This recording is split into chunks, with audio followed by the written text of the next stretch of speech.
Greetings from Simon Peter, a servant and apostle of Jesus Christ. To all of you who share in the same valuable faith that we have. This faith was given to us because our God and Savior Jesus Christ always does what is good and right. 2. Grace and peace be given to you more and more because now you know God and Jesus our Lord. God has given us everything we need. 3. Jesus has the power of God, and His power has given us everything we need to live a life devoted to God. We have these things because we know Him. Jesus chose us by His glory and goodness, for through which He also gave us the very great and rich gifts that He promised us.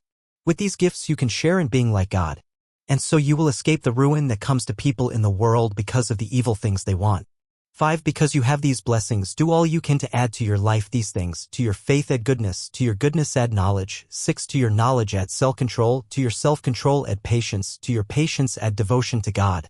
7. To your devotion add kindness toward your brothers and sisters in Christ, and to this kindness add love. 8. If all these things are in you and growing, you will never fail to be useful to God. You will produce the kind of fruit that should come from your knowledge of our Lord Jesus Christ. 9. But those who don't grow in these blessings are blind. They cannot see clearly what they have. They have forgotten that they were cleansed from their past sins. 10. My brothers and sisters, God called you and chose you to be His. Do your best to live in a way that shows you really are God's called and chosen people. If you do all this, you will never fall.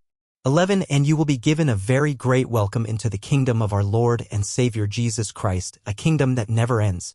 12. You already know these things. You are very strong in the truth you have, but I am always going to help you remember them.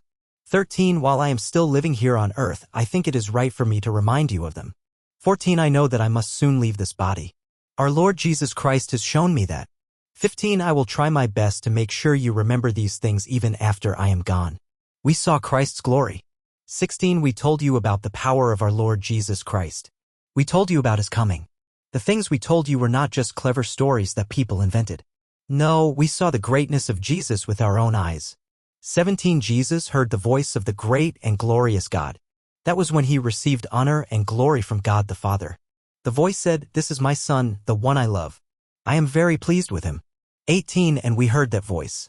It came from heaven while we were with Jesus on the holy mountain. 19. This makes us more sure about what the prophets said. And it is good for you to follow closely what they said, which is like a light shining in a dark place.